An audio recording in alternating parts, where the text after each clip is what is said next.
Hi friends, welcome to my YouTube channel.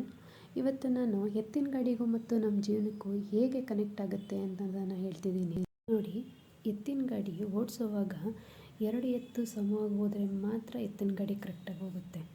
ಒಂದು ಎತ್ತೇನಾದರೂ ಆ ಕಡೆ ಈ ಕಡೆ ಹೋಯಿತು ಅಂತಂದರೆ ಗಾಡಿ ಅಡ್ಡದಿಡ್ಡಿ ಹೋಗುತ್ತೆ. ಆ ಎತ್ತನ್ನು ಒಂದೇ ಕಡೆ ಹೋಗೋ ಹಾಗೆ ನೋಡ್ಕೊಳ್ಳೋ ಜವಾಬ್ದಾರಿ ನಮ್ಮದೇ ಆಗಿರುತ್ತೆ. ಹಾಗೆ ನಮ್ಮ ಜೀವನದಲ್ಲಿ ಏನೇ ತಪ್ಪಾದರೂ ಅದ್ರ ಹೊಣೆ ನಮ್ಮದೇ ಆಗಿರುತ್ತೆ ಹೊರತು ಬೇರೆಯವ್ರದ್ದಲ್ಲ.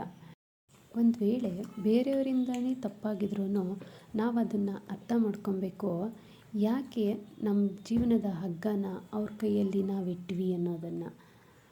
ಅದಕ್ಕೆ 1-2 ಸಾಲುಗಳಲ್ಲಿ ಹೇಳ್ತೀನಿ. ಬಾಳ ಬಂಡಿ ಇದು ಸಾಗಲೇಬೇಕು, ಬಂಧಗಳ ಕೊಂಡಿ ಇದು ಬೆಸೆದಿರಬೇಕು. ಸಹಿಸುತ್ತಿರು ನೀ ಸಾವಿರ ನೋವ, ಉಳಿಸಿಕೊಳ್ಳಲು ಭಾವನೆಗಳ ಜೀವ. ಒಂದೊಮ್ಮೆ ಎನಿಸುವುದು ಬೇಡವಿ ಬಂಧಗಳ ಬಂಧನವೆಂದು, ಮನಸೇಳಿತು ಲೋಪ ಬಂಧನಗಳಲ್ಲ ಬಂಧುಗಳೆಂದು.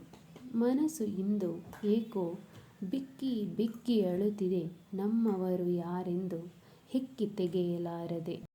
ಹೀಗೆ ನಾವು ಜೀವನದುದ್ದಕ್ಕೂ ಎತ್ತಿನ ಗಾಡಿ ಥರ ಓಡ್ತಾನೆ ಇರ್ತೀವಿ. ಹಾಗೆ ಎಲ್ಲ ನನ್ನ ರೈತ ಮಿತ್ರರು ಇದನ್ನು ತಿಳ್ಕೊಳ್ಳಿ. ಚಿನ್ನದ ರಥ ಏರಿ ಬರುವ ರಾಜನಿಗಿಂತ ಎತ್ತಿನ ಗಾಡಿ ಮೇಲೆ ಬರುವ ರೈತನೇ ದೊಡ್ಡವನು. ಧನ್ಯವಾದಗಳು.